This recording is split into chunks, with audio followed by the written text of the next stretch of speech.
ఈ వర్క్ చూడండి ఎంత డిఫరెంట్గా ఉందో, చాలా నీట్గా ఉంది వర్క్ అయితే. చూస్తున్నారా, వర్క్ బాగుందండి. ఇది వచ్చి చాన్ బాడీ డిజైన్ అండి. ఇది ఇప్పుడు మీరు చూసేది హ్యాండ్. చూడండి వర్క్ ఎంత బాగుందో. ఇంకా ఇప్పుడే అవుతుందండి వర్క్.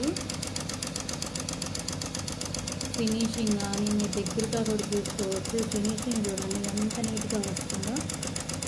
మీకు ఎవరికైనా ఇంట్రెస్ట్ ఉంటే మన నెంబర్కి లైక్ చేయండి, కింద మెసేజ్ రూపంలో మెసేజ్ చేయండి. మీకు నచ్చిన డిజైన్ నేను వేసి ఇవ్వడం జరుగుద్ది. మీకు నచ్చినట్లయితే ఒకసారి లైక్ చేయండి, గివ్ అవేలో పార్టిసిపేట్ చేయండి. చూడండి, గివ్ అవే రూల్స్ ఏం లేవండి. లైక్ కొట్టడం, లైక్ నెంబర్ని మెన్షన్ చేయడం అంతేనండి.